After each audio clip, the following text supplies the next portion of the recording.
Hey, are you a business owner, entrepreneur, or professional? If so, we want you to apply to be a featured guest on our show. My name is Adam Torres, and I host the Mission Matters series of podcasts. I've recorded over 3,000 episodes, and we are just getting started. How do you know if you'd be a good guest to be on the show? Well, only one way to find out, and that's to apply, but I'm going to let you in on a little secret. We want guests that have a story to tell, guests with a brand, a product, or a service that can benefit my audience of listeners. If this sounds like you, go to missionmatters.com and click on Be Our Guest to apply. I'd love to talk to you and get to know more about your story. Again, head on over to missionmatters.com and click on Be Our Guest to apply. All right, now let's get into the show. Hey, I'd like to welcome you to another episode of Mission Matters, your source for all things business. My name is Adam Torres, and if you'd like to apply to be a guest on the show, just head on over to our website, missionmatters.com, and click on Be Our Guest to apply. All right, so today I have Eric Billingsley on the line, and he's CEO and co-founder over at Calculi. Eric, welcome to the show. Thank you so much for having me. I'm really excited about this. All right, Eric. So we have a lot to cover today. So I love your theme. So software that matters. I mean, obviously we're Mission Matters over here. So the idea of talking about DevOps and what that means to you, your team's unique value proposition, and really how you're helping companies take things to market or improve things that they're already doing. I mean, it's quite a story. And I think the logical thing to get us started would be, let's just start with your story. So really, how'd you get started in this space? Sure. It's a long story. I'm an old man, but I started out as a nuclear engineer. And then I left that and joined AltaVista and became the webmaster for AltaVista. After that, I went off to eBay, helped build the search engine for eBay, founded eBay Research Labs, did a stint in operations, left there to go to Google, did 2 years over in their operations organization, built the capacity planning function for Google, and then worked in the Maps software development organization for 2 years. When I left Google, I went over to Apple and created their Internet Services Operations organization. So there I was responsible for the day-to-day of iTunes, iCloud, Maps, and www.apple.com. And we had everything from SRE and some DevOps work there to security and hardware engineering. So it was a lot of fun. And I learned a lot through each of those steps in my career. So, I mean, it's pretty obvious that you've only worked for small companies, Eric, right? Yeah. I only work for companies that have an ambitious mission. Yeah. And, at Calculi, I think it's probably the most ambitious mission I've ever worked on. That's awesome. So I want to go a little bit further into, and I'm not looking for trade secrets or anything like that, but I do want to talk a little bit more about your experiences there, because there's some other people that are in the field that are watching this that are maybe developing some of their own things and haven't had the luxury of working for those types of small companies that you mentioned a moment ago. So like, what kind of advice would you give to some people that are out there from lessons learned that you've kind of seen along the way? And I know that's a broad and a big question. We could spend 5 hours on that one, but like, what pops to mind? Well, the biggest thing is it's really hard to build something that you haven't seen. And what I find is that, and this is really goes to the founding of our company, but when I talk to companies that are trying to build these capabilities inside their organizations, what I find is that they're kind of reaching in the dark.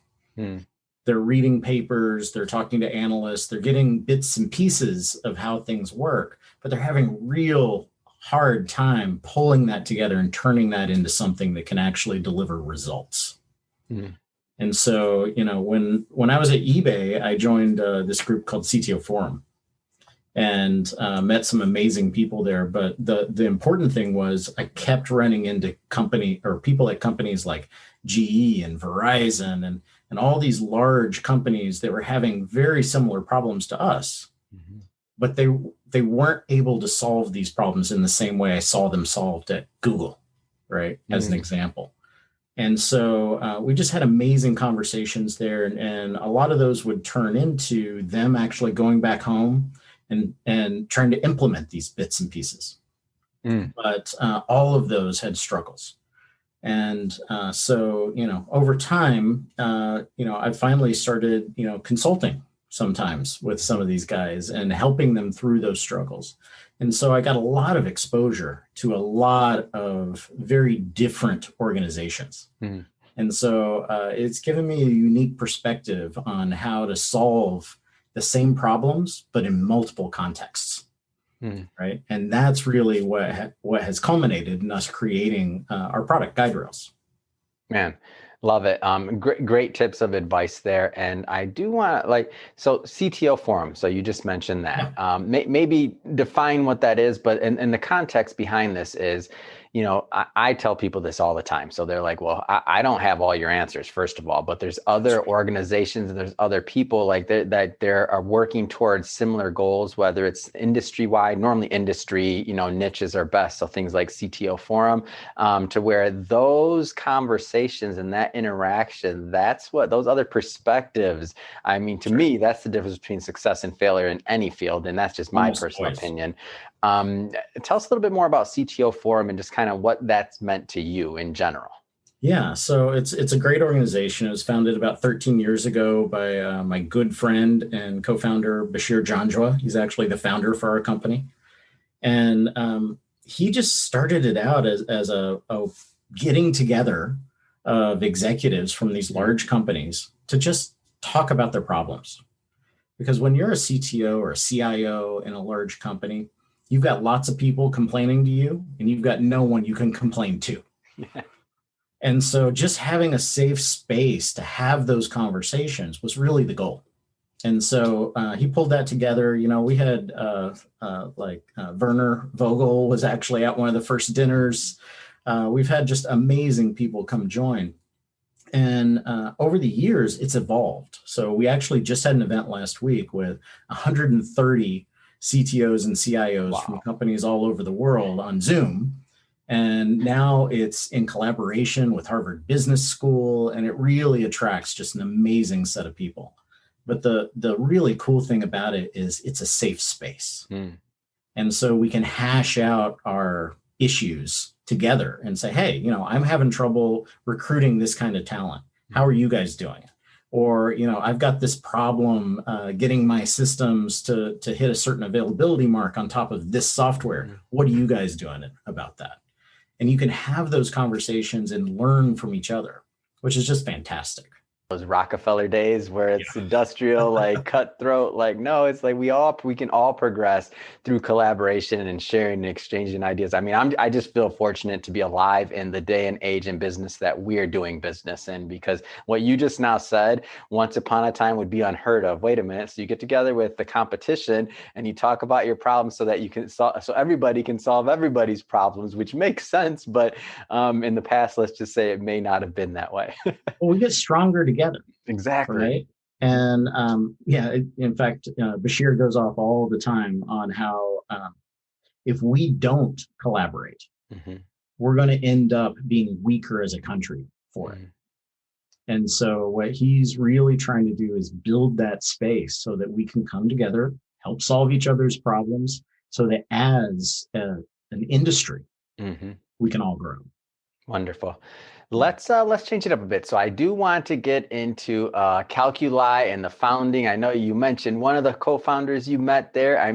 Tell us a little bit more. So you're working at all these big companies. Huge names, eBay, Apple, AltaVista. You're working at these big companies, and then you decide to found with your co-founders Calculi. How'd that come about? Yeah, so it actually started with the CTO Forum. So, Bashir's the founder of CTO Forum. He's the founder of Calculi. Robert Boyd, he is our CTO. He was actually driving the digital transformation at Gap, and we met while he was at the CTO Forum as well.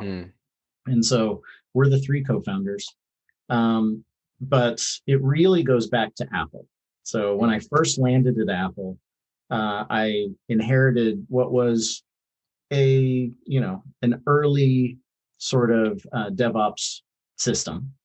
And the iTunes team in particular was actually having trouble with delivering software as quickly as they wanted to go.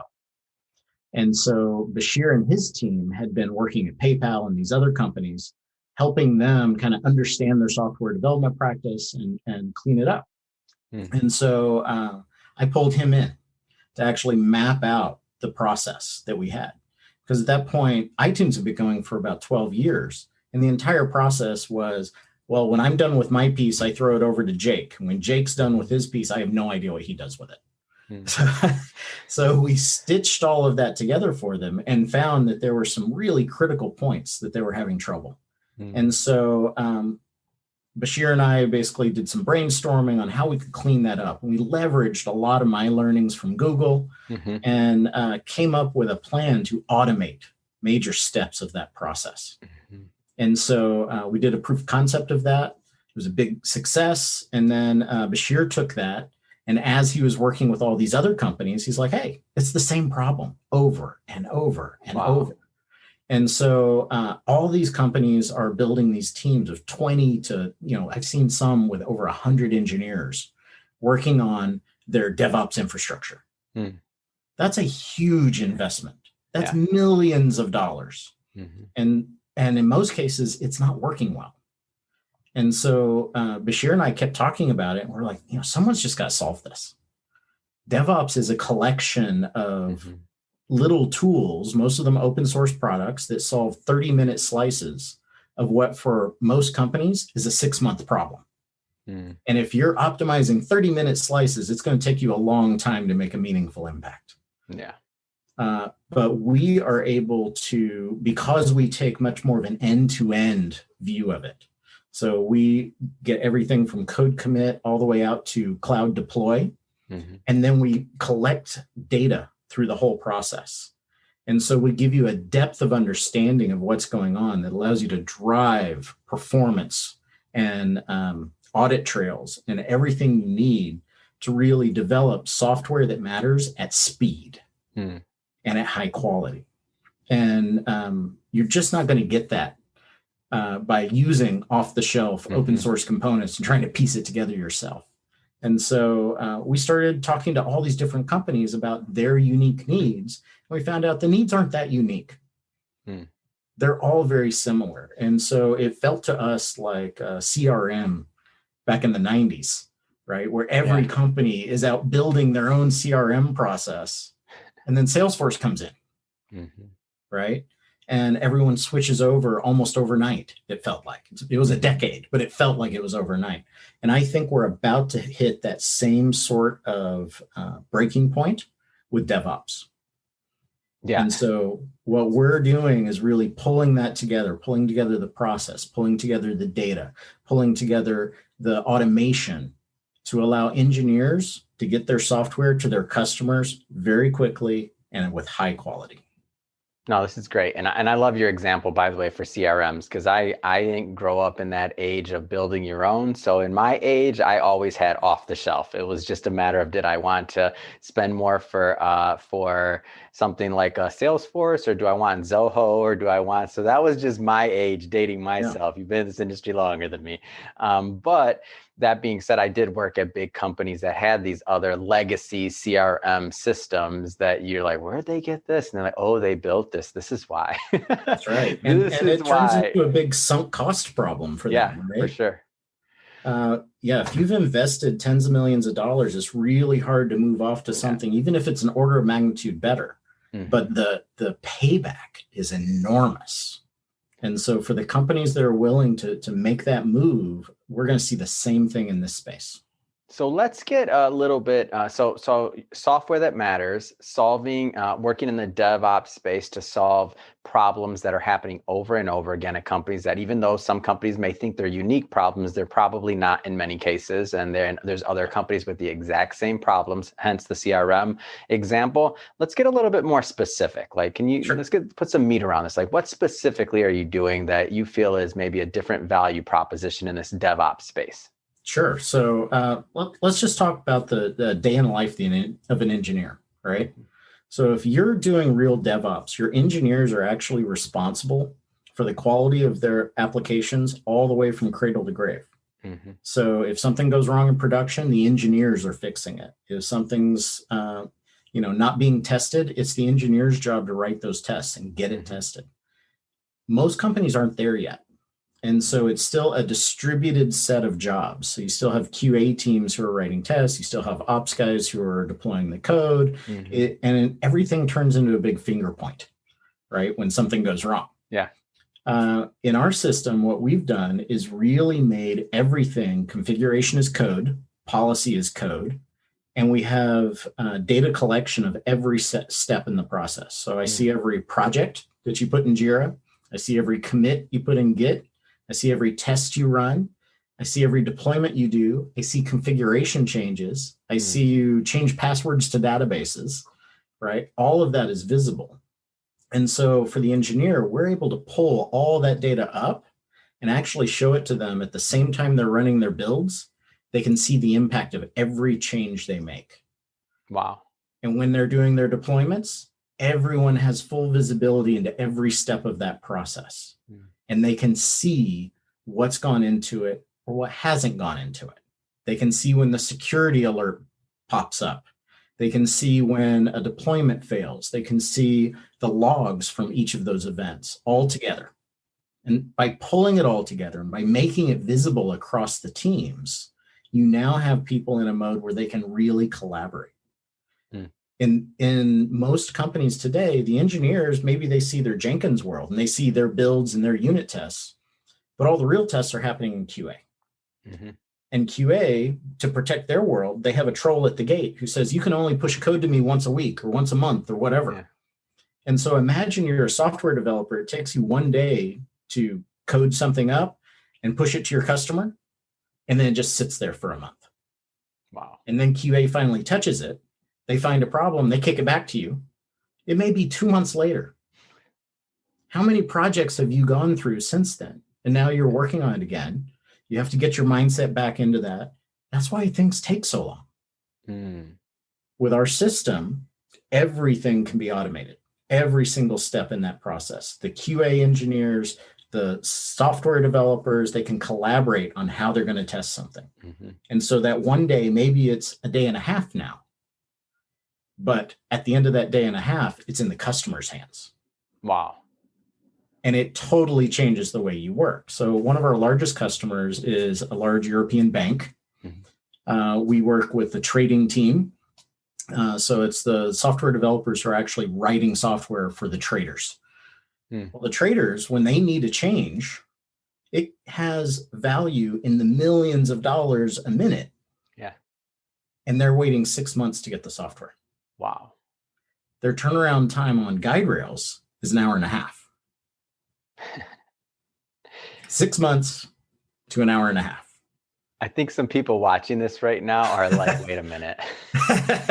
So if you think about, and I like that you bring up a banking example, by the way, because banking, trading, I mean, highly regulated space. So right. I like that you bring up that example because maybe there's some people out here that even aren't in as quite a regulated space that are thinking like that can't work for me because we have XYZ problem. Well, if it can work for a bank and something regulated right. like that, then that kind of takes that excuse off the table, if you will. But I would like you to go further into just the regulated space, kind of spaces in general, whether it's banks or pharmaceuticals or otherwise, other niches you may work in, and kind of give us a glimpse into what kind of problems you're solving for them. Sure. So we're actually doing a lot of work with fintech at the moment. We're also working in the medical space and biotechnology space, and we're moving into manufacturing as well. So these regulated industries, what they have in common is that they need audit trails. They need the ability to understand who asked for that feature, who built that feature, how did they test it, and when did the customer get it? Yeah. Right. So that end-to-end traceability.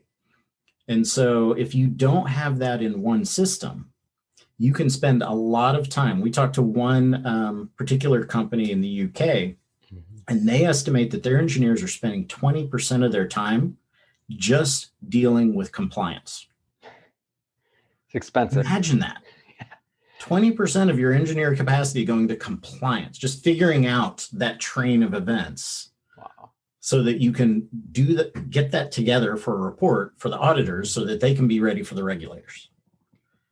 That's why people start getting slower and slower and slower. The bureaucracy builds up around them. so that the engineers are stuck and they only spend, we've actually done some analysis on this. And in most companies, engineers spend 20% of their time coding. So 80% of their time is spent doing other things. So wow. We just heard for this one client's 20% in compliance. We find a lot of it is in just upfront planning, capacity planning, all that sort of stuff, scoping, trying to figure out what they can shove through their limited pipes, right, to get to the customer. If you move to a mode where you can deliver to the customer in under a day, 90% of that goes away. Yeah. So when, Robert Boyd, our CTO, when he was at Gap and he did this transformation for Gap, they actually saw a 3x improvement in product flow. Jeez. That's the goal that you can go to, right, for this sort of transformation. If you do it right, if you understand how to drive it in the right direction, if you automate the proper steps, if you really focus on automating your testing so that you never have those trolls at the gate whose job is to prevent change from making it to the customer before it's, fully tested. If you can get out of that mode, the payback is just enormous. So for them, I think it was something like a $600 million a year value. Wow. Wow.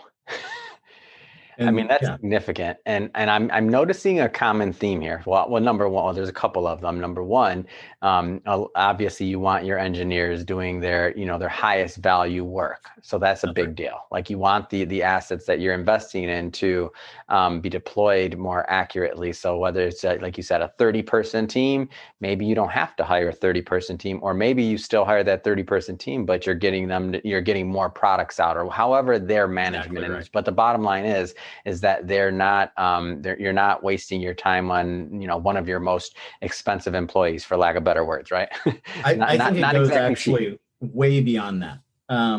So, I'm going to digress for just a second here, but if you're able to deliver product quickly, everything changes. So let's step back and think about that customer that can only deliver once every 6 months. How much experimentation can you do if it takes you 6 months to put an experiment out in the wild? And how much risk are you going to take with that experiment? Yeah. Almost none. The reason banks feel like banks is because that risk appetite is so low because the expense is so high. And so if we can get it to a mode where experiments are free, then companies can try things out much more quickly, and failures aren't expensive. And so your risk appetite can go up. And so you can really start to change not only the way you think about software development, but the way you think about your business. And that unleashes innovation in a way that I haven't found anything else in my career that does that. You have to have that speed, that ability to have multiple turns, at that crank, to try things out with your customers so that they can get the value immediately. And that payback is just huge. And that's really what we're trying to drive for these companies. Can you imagine that in areas like finance? Yeah. In areas like, manufacturing or healthcare, right? When healthcare.gov went up, it was a disaster. Yeah. The guys who went in to fix that actually came from eBay. Right. And they were going after operational fixes.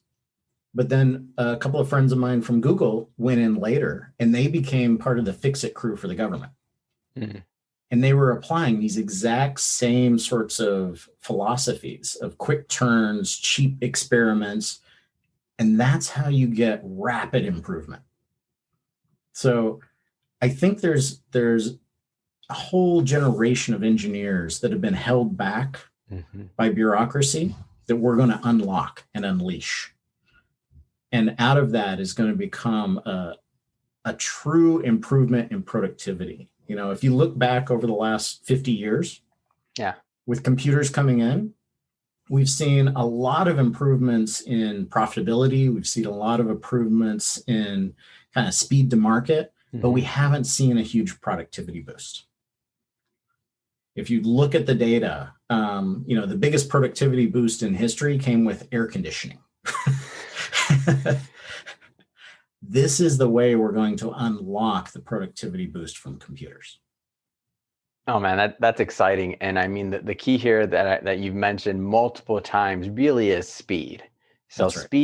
speed is what's changing everything. Speed, and obviously, if you can make these experiments free, and quick, and not have much pain to reorganize, that's another big component that fits into it all. But what it also does, though, just on the higher level, in my opinion, is it's making some of these large companies more flexible to think more like a startup. And I think a lot of the companies, if we look back, I don't know, 5-10 years ago, when we think about the idea of a disruptor and how companies are disrupted, it's typically due to an innovation by a startup that kind of eats the incumbent's lunch, so to speak. So why? Because they're quicker, they're more agile, whether it's the tools, lack of legacy systems, like these new, like the challenger banks that are coming up, which you think about a challenger bank that has everything online or all these other things, and how are they able to do this so fast and provide XYZ that a large bank that you've been with 20 years may not at this point be able to do? And you kind of sit back and wonder, and I think you answered the question today. It's not that the large bank doesn't want to, it's that it's a very, very costly and timely proposition that might take that large bank a year to make one little small simple change, where the challenger bank, that just because they're smaller, they are operating on different systems, no legacy systems, things like that, they can implement newer features that feel better and have a better better platform feel than maybe some of the other ones quickly, because of the processes and things you're talking about. So now it kind of flips the table back to where, okay, well, if these incumbents, if you will, are which have the resources, have the manpower, have the knowledge, but maybe don't have the processes that you're managing or the ability due to the DevOps. Really, this gives them more of an opportunity to innovate themselves and to disrupt the space themselves, so to speak. That's absolutely right. That was a big thing that concerned me in my career, especially when I was at eBay. I talked briefly about how I moved from search engine development and research labs over to operations. I get questions all the time. Why would you do that? Right? Because I loved working on the search engine. I loved research labs, but I moved over to operations because it was taking us 6 months to get a server. Wow. And if it was taking us that long to get hardware equipment, we couldn't actually push our innovations. The same problem I was wrestling, I was talking about earlier, where if it takes you 6 months, your appetite for experimentation goes down. We were hitting that. And so I had to fix it. And so, I volunteered. I went over and I pulled apart that process of hardware development or hardware deployments. It was 12 tickets to get a server installed, and all of them had a 2-week SLA. So I pulled everybody into a room once a week. We resolved all 12 tickets at once, and our delivery time went from 6 months to 2 weeks for 95% of the hardware orders. Wow.